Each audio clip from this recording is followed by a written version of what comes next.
Progressive real estate के साथ मैं हूं सुमेरा कुरैशी। हमने एक नया सेगमेंट स्टार्ट किया है जिसमें हम आपको एक्सप्लेनेशन दे रहे हैं कि विला बनवाने के लिए आखिर हम 2 साल का अरसा या टाइम पीरियड क्लाइंट को क्यों देते हैं, या 2 साल के अरसे के लिए विला बनवाने के लिए ये टाइम पीरियड क्यों कंसीडर करना चाहिए। जो हमारा फर्स्ट सेगमेंट गया उसके बाद हमें बेशुमार कॉल्स वसूल हुई हैं और अब क्लाइंट ये जानना चाह रहे हैं कि अगर पोजीशन ले लिया और तकरीबन 2.5 माह का अरसा हो चुका है तो अब पोजीशन लेने के बाद कंस्ट्रक्शन का कौन सा प्रोसेस स्टार्ट होगा। कुछ क्लाइंट्स ने हमें कहा कि हम 2 साल के बजाय 8 महीनों में अपना विला बनवाना चाहते हैं। कुछ क्लाइंट्स ने ये कहा कि अगर हम 2 साल का एग्रीमेंट कर लेते हैं लेकिन बीच में अगर हम कुछ प्रॉब्लम्स आ जाती हैं, कुछ इमरजेंसीज हो जाती हैं या किसी भी रीज़न की वजह से अगर हम पेमेंट नहीं करते हैं तो क्या आप विला नहीं बनाएंगे। इन सब पर आज हम बात करेंगे। देखें, पोजीशन लेने के बाद हमने आपको बताया था कि तकरीबन 2.5 माह का अरसा लगता है। अब 2.5 महीने गुजरने के बाद प्लॉट पर काम शुरू होने से विला बनाने तक तकरीबन आपको 8 माह लगते हैं। यानी एक विला अगर आप 125 गज का बनवाना चाहते हैं तो उसमें तकरीबन 8 महीने का टाइम लगता है। अगर यही काम अगर आप नॉर्मल कंडीशंस में करते हैं तो नॉर्मली जब आप कंस्ट्रक्शन करते हैं तो तकरीबन 12 महीने लगते हैं। अब अगर आप देखें तो 12 महीने और 2.5 महीने, इन दोनों ड्यूरेशन को अगर आप कैलकुलेट करते हैं तो बनते हैं तकरीबन 14.5 महीने। चले हम थोड़ा सा इसको एक्सटेंड कर लेते हैं तो तकरीबन अप्रॉक्सीमेट टाइम लगेगा 15 महीने का। अब आप 15 महीने की जो इंस्टॉलमेंट पे कर रहे होते हैं, यहाँ पर हम बात करेंगे 15 महीनों की, हम इसको एक्सटेंड करते हैं तकरीबन 24 महीनों पे। यानी हम इसको एक्सटेंड करके लेके जाते हैं 2 साल तक, यानी 24 महीनों में 2 साल ही कवर करते हैं।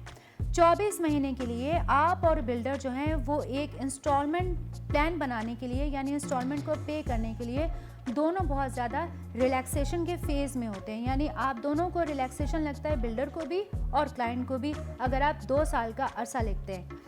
सबसे पहला फैक्टर आ गया आपकी रिलैक्सेशन का। अब अगर क्लाइंट के पास पूरी अमाउंट मौजूद है, यानी अगर वो विला बनवाना चाहते हैं 1.5 करोड़ में और जो उसके पास अमाउंट मौजूद है और वो पूरी अमाउंट जो है वो 24 महीने में बनती है, यानी अगर जो अमाउंट बनती है तो वो तकरीबन बनेगी तकरीबन 6 लाख पर मंथ की, और आप इसको बनवाना चाह रहे हैं 2 साल में यानी 24 महीनों में, और आपके पास अमाउंट मौजूद है 1.5 करोड़ रुपया।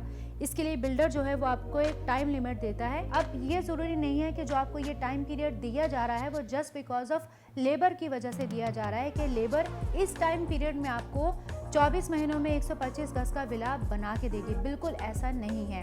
अब दूसरी बात, क्लाइंट ये कहते हैं कि हमें विला बजाय 12 महीने के आप हमें 8 महीनों में बना के दें। ठीक है, हम 8 महीनों में आपको विला बनवा के दे सकते हैं।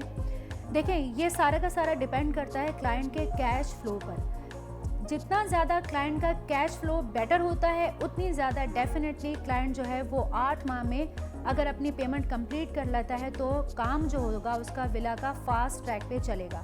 लेकिन अगर आप 2 दिन के बाद क्लाइंट आता है और कहता है कि मैं पेमेंट लेट करूंगा, तो ये यकीन जानिए कि ये फिर उसकी कंस्ट्रक्शन पर डिपेंड नहीं करेगा, बल्कि ये सारा का सारा बोझ जो है वो बिल्डर पर आ जाता है। जाहिर है लेबर जो है वो क्लाइंट को नहीं देखती है, लेबर देखती है बिल्डर को। लेबर बैठी हुई होती है बिल्डर के अपने सर पर। नॉर्मली जो लेबर काम करती है वो तकरीबन 8 से 10 महीनों के लिए काम करती है, और इसके लिए ये यकीन जानिए कि जो एक्सपेंसेस लेबर पर लगते हैं 125 गज के विला वो तकरीबन 15,000 पर डे होता है। ना सिर्फ हम लेबर की बात करेंगे बल्कि जो मटेरियल आता है वो भी डेली बेसिस पर आता है। इसके अलावा जो सर्वेयर आता है वो भी डेली बेसिस पर लुक आफ्टर करता है। अगर हम इसकी बात करें कॉन्ट्रैक्टर की, तो जो कॉन्ट्रैक्टर आपका विला बना रहा होता है वो भी डेली बेसिस पर आता है, आपके साइट विजिट करता है और उसको कम्प्लीटली तौर पर लुक आफ्टर करता है। वहाँ पर क्लाइंट की इन्वेस्टमेंट जो होती है एक्चुअली अब आपको अंदाज़ा करना चाहिए कि वो डेली बेसिस पे होनी चाहिए।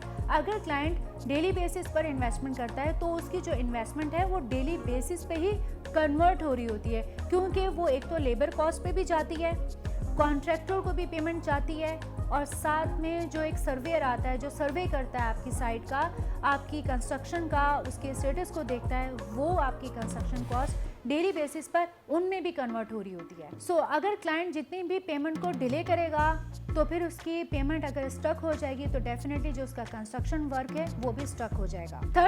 तीसरा सवाल हमसे क्लाइंट ने ये किया है कि अगर वो पेमेंट को रोक देता है तो क्या विला की कंस्ट्रक्शन रुक जाएगी। क्लाइंट जब एक कमिटमेंट करता है बिल्डर के साथ, लेट्स सपोज कि अगर आप 125 गज का विला बनवाना चाह रहे हैं और आप कहते हैं एग्रीमेंट के जरिए कि हम 12 महीनों में विला आपसे बनवाएंगे, यानी कि क्लाइंट बिल्डर से कहता है कि 12 महीनों में वो विला बना कर दे, तो बिल्डर जो है एक ब्रेकअप बनाता है। यानी वो ये ब्रेकअप ये बनाता है कि स्टील जो है वो डेली बेसिस पर कितनी क्वांटिटी में आएगा, स्टील की अमाउंट कितनी होगी। इसलिए क्लाइंट को ये चाहिए कि वो अपने कैश फ्लो को बिल्कुल कंटिन्यू रखे, और इस प्रोसेस के लिए ऑनर को एक स्टेप बिल्डर से हमेशा आगे रहना चाहिए। अगर क्लाइंट डेफिनेट पेमेंट नहीं करेगा तो डेफिनेटली लेबर को बिल्डर हमेशा पे करता है। स्टील अगर आज 172 रुपए का टन है तो यकीन जानिए कि इसकी वजह से अगर वो लेट होगा तो कैश फ्लो की वजह से वो लेट होगा। ये हम आपको बताएं कि जितनी की जितनी पेमेंट होती है वो हमेशा बिल्डर ही पे करता है। देखें, स्टील आज जो है वो 172 रुपए का फी टन है। अगर आज आप बुकिंग करवाते हैं तो इसी बुकिंग में हम आपको ये विला बना कर देंगे और हम कोई पेमेंट इंक्रीज नहीं करेंगे। हाँ, कंस्ट्रक्शन कॉस्ट की वजह से रेट ऑलरेडी इंक्रीज हो चुके हैं, बट ये हम आपको बताएं कि नेक्स्ट बुकिंग जो होगी उसमें डेफिनेटली पेमेंट जो होगी वो इंक्रीज होगी। अगर आप विला की बुकिंग करवाना चाहते हैं, और कुछ क्लाइंट्स की कन्फ्यूजन यकीनन दूर हो चुकी होगी, 12 महीनों में विला बनवाने की ड्यूरेशन जो होती है वो क्या होती है, और अगर आप इसको एक्सटेंड करते हैं 2 साल तक तो उसका इम्पैक्ट किस पर आता है, और ये कि कैश फ्लो की इम्पोर्टेंस बहुत ज़्यादा होती है, और जितनी आप इन्वेस्टमेंट करते हैं वो इन्वेस्टमेंट डिफरेंट डिपार्टमेंट्स में डिफरेंट लोगों के ऊपर लगाई जाती है। अगर आप विला की बुकिंग करवाना चाहते हैं तो आप वीडियो में दिए कॉन्टैक्ट नंबर पर रब्ता कीजिए। लेकिन जाते जाते हम आपको ये भी बताते चलें कि अब जो हम नया सेगमेंट करेंगे उसमें हम आपको इन्फॉर्मेशन देंगे कि अगर आपकी फ़ाइल गुम हो जाती है, अगर आपकी फ़ाइल लॉस्ट हो जाती है, अगर आपकी फ़ाइल के जो पे स्लिप्स हैं वो अगर लॉस हो जाती हैं, गुम हो जाती हैं, तो उसके बाद फिर आपको कौन कौन से स्टेप्स पर जाना पड़ता है। मज़ीद तफसीलात के लिए वीडियो में दिए गए कॉन्टैक्ट नंबर पर रब्ता कीजिए।